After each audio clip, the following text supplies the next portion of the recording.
Well, let's get more now on the autumn statement. And I'm joined by Alex Wilde from the Taxpayers Alliance, and also from our Westminster studio, the blogger and political commentator Aaron Bastani. Thank you both very much for joining us. Alex Wilde, to you first of all, the Chancellor has talked about lower spending, higher borrowing. He says this is something that the UK can sustain, that we're in a place where we're able to afford to behave like that. Do you think he's right? No, I think he's completely wrong. I mean, we've got to be realistic. I mean, we're talking about austerity. If you actually look at how much George Osborne cut current spending by, he cut it by 0.2% after adjusting for inflation. We simply cannot afford this. I mean, debt has increased, will increase by more than 500% from 2001. This is completely unsustainable. We've got an ageing population, massive demographic headwinds coming. The Chancellor should have used this, what wiggle room he felt was available, should have been used to cut taxes instead. All this spending on infrastructure just doesn't work. Okay, Aaron Bastani, you're snorting with derision there. I can almost hear it all the way from Westminster.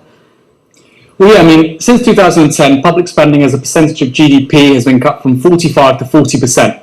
A historic cut. Really, that kind of cut hasn't happened since the 1930s. So Alex's first point is complete baloney, as nearly every single viewer watching this will tell you, cuts to taxes have been a hallmark of the Tories since 2010. To corporation tax, capital gains, high earners. So the idea that we need to cut taxes further is ridiculous. Look, you've just seen the US election decided. Though, haven't they? What's that? Put up stamp duty though. VAT. Look, they're here at VAT too, but I mean, really, it's not much. Broadly speaking, the agenda was reducing taxes for high earners, for corporations, to generate higher revenues through higher tax receipts coming from those businesses, from those high earners. That hasn't worked. If you look at what's just happened in the US, we've had a presidential election decided to a broad extent by a guy who said, look, we should be spending more on infrastructure, hospitals, schools, roads, rail. He didn't just say that to win the Republican primary, Donald Trump, by the way. He said it to win the White House. And I thought the Tories, to some extent, would take his lead, particularly infrastructure and stimulus spending, and they haven't done it. And for me, that means we've lost one decade. Guess what? We're about to lose another. Alex? Well, I thought we were talking about the autumn statement rather than Donald Trump. But all this infrastructure spending, I mean, there's so little evidence that this actually works in an open economy with a free-floating exchange rate. Look at how much money Japan has spent on infrastructure over the past decade. They've spent trillions, absolute trillions, and it just doesn't work. Tax cuts are far more effective. If you look at corporation tax, for example, that is a tax on investment. All of this additional borrowing that the government is going to do has a massive opportunity cost of it. It's all very well saying that interest rates are low and we can afford to borrow, but the opportunity cost is that those are funds that have to be attracted from the private sector. So private investment will fall. But as you say, that is the argument, isn't it, Alex? That at the moment it costs so little to borrow, your money's not making anything. If you invested in something like an infrastructure project, which could potentially give you a big return in the longer term, you're going to get more bang for your buck. But it's the opportunity cost, and we've only got to look at what the government prioritises when it comes to infrastructure spending to demonstrate that they don't have a clue what they're doing. Hinkley Point, HS2, these are terrible projects. They cost tens and tens of billions of pounds. They've got absolutely appalling benefit-cost ratios. The government does not know what it's doing here. It's much better to leave that money in private hands because they make investments for business reasons rather than for political reasons. Aaron Bastani, what would you like to see the Chancellor do yesterday? Well, Hammond, I think, has outlined a £23 billion stimulus effectively to infrastructure. Labour's saying they'd do £350 billion. And look, that's not just roads, that's not just rail, that's broadband, that's connectivity, that's about creating a new kind of economy. It's about helping our schools and universities create the kinds of people, the kind of graduates we need to be a highly successful economy. And look, we're not where we need to be. The world is a very competitive place, not just on low paid labour. We can't compete there, and that's what the Tories have tried to do for the last 6-7 years. We have to go for high value, high productivity, high education, goods and services. It requires a volte-face in thinking around our economy. That will require lots of money. Alex is. But do you think the Chancellor has done that? Do you think the Chancellor has been bold enough in moving in that direction? Nowhere near. I'm critical of the Tories. Even I expected something more. Again, taking the lead from Trump. The other guest says, well, what's Trump got to do with it? Trump is context, right? Trump, I think, is potentially a new kind of conservatism which responds to the failure precisely of austerity and this ideology of low taxes for what they used to call expansionary fiscal contraction. We can spend less and we'll have higher growth. We now know austerity means not just low growth, but higher debt. Higher debt. So I don't quite understand Alex's point. This is a failed ideology. It's not working. It hasn't worked. Didn't work in the 80s, 90s. It really has collapsed in the 2010s. Okay, Alex, you're shaking your head throughout that. Well, it just doesn't make sense. How can austerity is reducing the fiscal deficit? How can that increase the debt? It just simply doesn't make sense. The debt is set to peak 12 years after the global financial crisis. The crisis It would started have gone up by a lot more if you've had your way, though, wouldn't it? Oh, a counterfactual. Well done. I mean, how you can give me a counterfactual about anything. We've got reality. It's failed. Okay. What has it failed? What's it failed to do? Wages down 10.4%. I'll tell you. Hey, listen, Alex. I'll tell you. Wages down 10.4% since 2007. Productivity stagnant. GDP per capita since 2007 1% up. This is the result of a recession. It's got nothing to do with austerity. That's a recession. It's different. It was 9 years ago. So when are you going to get rid of this excuse? 9 years after most recessions, we're far and away beyond this kind of growth, waves and productivity we currently have. And you know that. You're not silly. I'm not here to represent the government. Like, I don't know if you think I'm here to I'm here criticising the government, saying they haven't done enough. The agenda they pursued is the one that you and your organisation have held. It's failed. No, be a big Okay, let's move away from picking over the last 9 years and look ahead to the future. One of the other things that came out yesterday is the cost of Brexit. We've now had a figure put on that, Alex. Do you think that's a reasonable sum? Right, these forecasts, I mean, there's so much uncertainty. I mean, the forecasts are just complete junk, really. I mean, they're making their best guess, but I mean, if you look through the documents, the OBR are trying to ask the government what the arrangement's going to be, and the government's sort of not telling them anything. So they're really just basing it on. So you think the 59 million is just a stab in the dark?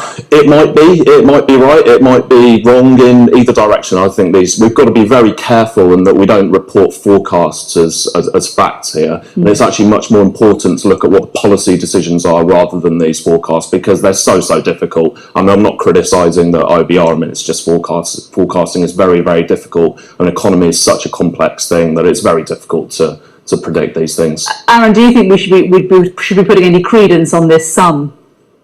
Well, I agree with Alex. Look, the lesson we've learned again from the last 6 years is that forecasts, particularly OBR forecasts, and that again is not a problem for the OBR. Forecasting is difficult. Britain post-crisis is particularly difficult. They don't really add up to very much. We were told in 2011 we'd be back to trend growth by 2015. Yesterday we were told we'll be back to trend growth by 2019. So they don't mean very much. If anything, though, I think they'll be worse than what the OBR is forecasting, the real figures. The other thing that we were thinking about before yesterday's autumn statement was this phrase, the jams, Alex. A lot was made of these people who are just about managing. Do you feel that Philip Hammond really gave anything for these people, or gave enough? Well, there was a little bit of sort of watering down of some of the universal credit cuts, but I mean, really, the big issue here is one of housing.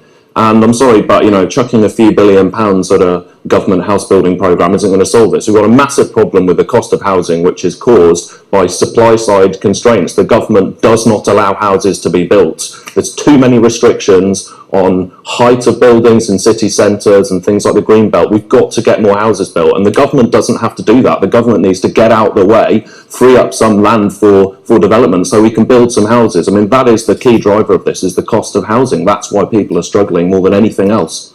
Aaron, do you think there was anything in there to help the jams?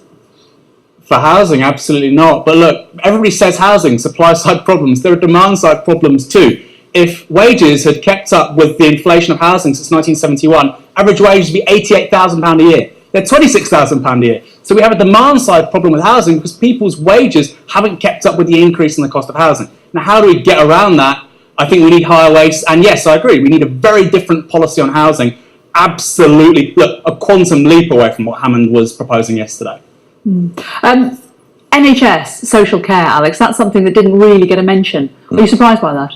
No, not particularly. I think that there's obviously a lot of pressure on the government coming from from people in the NHS calling for more spending. But I think he actually did the right thing. I mean, at the last ahead of the last election, the head of the NHS promised to find sort of £22 billion of efficiency savings, and I actually think throwing more money at it now is exactly the wrong thing to do. They've got to make do with what they've got and start reforming this system. I mean, there's going to be a huge problem for the NHS in the next 20 years. This is a model designed in the 1940s. It's not going to keep working, and eventually unless We make difficult decisions now, I mean actually genuinely difficult decisions about how we pay for these things, and we're going to run into a lot of trouble in the next sort of 20 to 30 years. Aaron, I'm sensing you don't agree. Hey, look, again, another statistic, sorry to your audience here. We spend half as much as the US. Statistics are important, aren't they? Yeah, they are, absolutely. The US spends about 16% of GDP on healthcare. The UK spends about 8% of GDP on healthcare. And we have universal coverage. The US does not. So, look, why don't you look at Europe? Europe are far better examples. Those are the kind of systems that we should be looking at, are the continental systems. Places like the Netherlands, Germany, Switzerland. They've got universal coverage. They've got far superior outcomes to what we get in the NHS. The Commonwealth Trust said that the NHS, I think it was in 2014, said, look, it's fantastic because it provides efficiency and effectiveness. Effectiveness because everyone is covered. Efficiency because actually we spend, as a percentage of GDP, not that much. This is the report that said the NHS, its only failing was that it wasn't very good at keeping people alive. You know, I place quite a high premium on that in a healthcare system. You're an economist. Economists talk about two things: principal agent problems and moral hazard.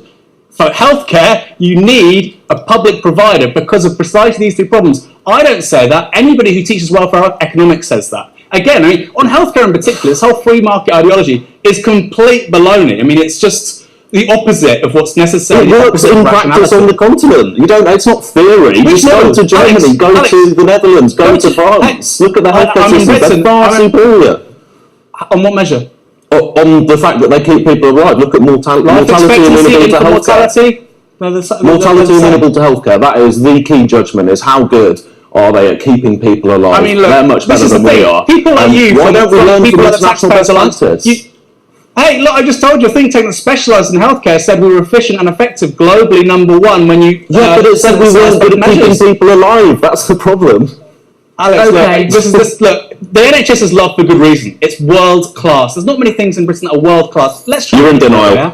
Aaron Bastani, it's the facts. It's the facts. It's world class. Be proud of it. Okay, we're out of time, I'm afraid, gentlemen. All of this is very entertaining. Aaron Bastani and Alex Wild, thank you both very much for talking to us about yesterday's autumn statement.